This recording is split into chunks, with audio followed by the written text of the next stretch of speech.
Everybody, welcome to the market recap. It has been very volatile over the last few months, especially through the month of April. Amazing to look back on and see where we ended with the amount of volatility we had. A big drop through the beginning of April, and then a big rally since then in the global markets, basically leaving us in April pretty much where we started. And amazing to think about after the first few weeks of April. So here we are, as the headline suggests, the Canadian market back to all-time highs. U.S. market not quite there yet, but has rallied significantly, trailing behind the Canadian market at the moment. We'll get into some charts here. So as mentioned, there has been a big U.S. rally. We, of course, saw the U.S. market drive a lot of the gains coming out of the 2022 negative market. So 2023, 2024, as you can see here, that blue line outperformance to the rest of the world through most of 2023 and 2024.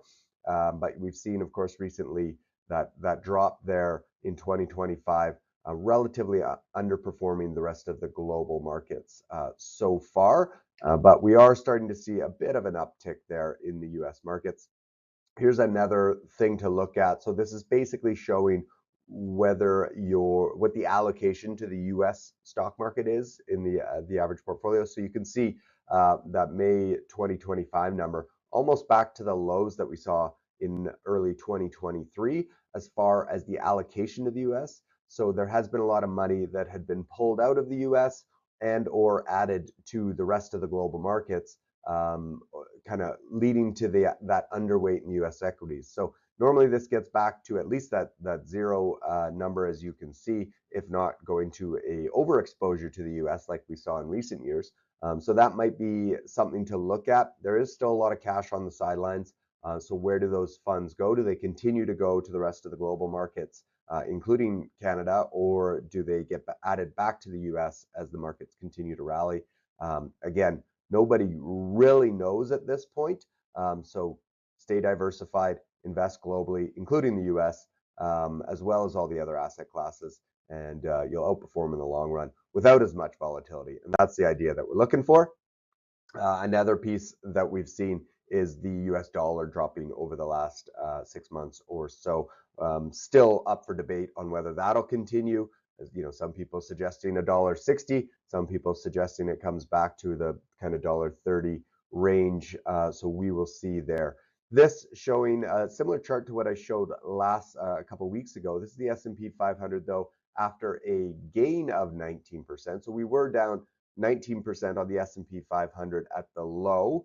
So of course, a gain back up 19% doesn't quite get us back to where we were. But 27 trading days, the markets rose 19% in the U.S. market. So those on the left side here, those diamonds in green, signaling that going back to 1950, the amount of times that's happened, and the chart showing the numbers here on the other side. You can see that doesn't mean that there's not a slight dip over the next month. 2 of those previous 5 that's happened, but those calling out that we've risen too much too fast, really it's just an incorrect statement. You look out 12 months, all 5 of those have been positive and very positive.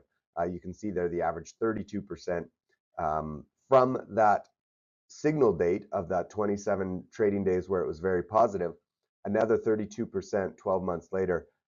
You can see that, yeah, there might be some short-term volatility as we kind of wade our way through, but the history's shown us that the markets can continue that massive rise. So 32% compared to the average of a 9.2% year on the S&P 500. So something to consider when you hear about the negative comments that this can't continue the way it's going. And last but not least here, we're looking at the fastest recovery from a bear or a near bear market. So a near bear market, close to 20%. So of course at 19%, that's what we're at.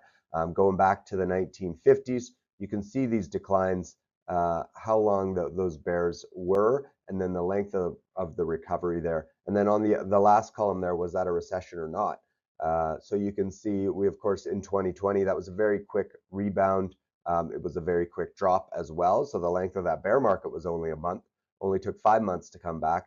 You can see actually a bit of a trend as that's getting sooner and sooner as the markets are recovering quicker and quicker. So we'll see how long it takes. It could take another couple days here if the markets continue to be positive, that we fully rebound and hit all-time highs again on the S&P 500. Or it could drag on for a few months. We'll see. But right now, not a recession. But as you can see, big talk on whether it's a recession or not a recession. You can see that these recoveries have happened in a mix of both. So yes, something to look at, and we definitely want to pay attention to, but not necessarily the most important metric when looking at these markets. So there you go. I hope that keeps things in light for you. As I said, diversify. We don't know if that U.S. Trend of underperformance will continue, but you should be invested in multiple asset classes, multiple sectors, geographies, and as I mentioned, different asset classes to wade through all of these volatile times that seem to be the norm right now. So anyway, any questions, let me know. I'll be back to you again in a couple weeks with another video. Take care.